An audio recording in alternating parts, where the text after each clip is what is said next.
You think you I guess if all of y'all have like a similar story, everybody left, right? How do you Everybody then, didn't leave. a lot of people left. Who? I don't know names, I don't know characters, but I seen Everybody didn't leave. Trip. It was a few people. The girl, the other. Kitty didn't leave. Oh, okay. Kitty didn't leave. Cause I was that's what I was wondering. Like, how do you then start? Like, why is it static between y'all now? Because so as we were on tour, so you asked me about my son off camera, right? Mm-hmm. You were like, how was touring with a kid? It was hard because I'm a single mom. So when my child is not with me, I have to like make sure my child is squared away, right? Mm-hmm. Because and it hurts because you're not with your child, right? So we're with people every single weekend, every day, eating breakfast with them, going partying with them at night, going to bed. They become our family. So in a weird way, we are family. We are this fucked up, dysfunctional type family. And Daddy Mojo runs the show. So we're all getting together and I'm hearing Kitty say, he put me in debt, Keita. I trusted him with that tour shit. I know you told me not to. Because I'm saying to her, like, it's hard to tell somebody and warn somebody about the abuse that they're about to receive. If you got a homeboy and you tell him about this girl named Carmen and she bad, and he like, hey, watch out for Carmen. Carmen's gonna fuck you up. In your mind, you might take heed. But if Carmen's real bad, you might be like, that nigga's just mad. And that's what it is. So I tried to warn people. I tried to say, hey, with that money shit, if it's not about tour, don't do it with him. Don't do no outside business with him because it's not gonna go right. But she did, and she was put in $30,000 worth of debt. And then I talked to Trip, and Trip said that he had been working for him for 10, 12 years. So since like 2013. And back in the day when they were just doing poetry shows, he promised to pay them like a couple $100s a week or something like that. And he didn't get the money. He wouldn't get the money. Like Trip didn't get paid. But then he would overhear him bragging about making $30,000 that week. Well, it's the same thing, except that was 10 years ago. Okay. It's the same shit.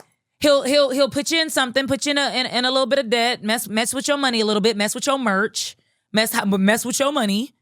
Right? And then when you confront him about it, he'll say, he'll make up an excuse. I don't know. I didn't know it was going to pan out. Or with Kitty, he had said like, he had wanted her to invest in her tour. He had wanted her to pay for all these venues and the DJ and do all the stuff. And he was going to come in with like $30,000 in the back end, but he didn't. So now she's forced to do all these things, but now she's forced to do it alone whereas she thought she would have a business partner. The business partner always pulls out at the last moment. So I wanted to talk about that, right? In the series and explain things like that. Mm-hmm. So we all came together and we were like, I was like, we gonna ask for what we worth. Because this man is constantly telling us every weekend he makes millions and he's rich and did you see his new this and he just bought a penthouse in Atlanta. Okay. Well, me and Trip are Airbnb-ing because we have to save money. So me and Trip have to Airbnb so that we can get to the show, so that we can perform for you to make you the millions that you're just going to brag about. Kitty as well. So I told Kitty, I'm like, you're really important, Trip. You're very important. The clips are you, it's y'all. I'm the comedic, aspect of the actual show. So you're not going to see me too much on the clips, but when you come in person, I'm going to make the party happen. And if he doesn't want to give us what we're worth, because he was already in talks of replacing us. He said Dimitri is going to be a replacement for a Trip.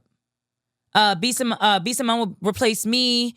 Dr. Cheyenne replaced Randy, and Kitty, I guess Kitty was always going to be just there. She wasn't going to get replaced, but I didn't know that. So me and Kitty were waiting to see who her replacement was going to be. And we just said this shit was unfair. We've been rocking with him. We had been pouring into this platform, these apps. He's making hand over fist. He's showing us his Shopify. He's showing us these things to brag. This is unfair. So we gonna either leave and do our own shit because we know that's the way to get him. He doesn't want to let you go. So we're gonna leave. We're gonna do what we gotta do and we're gonna leave. So I thought we were going to band together, but we didn't.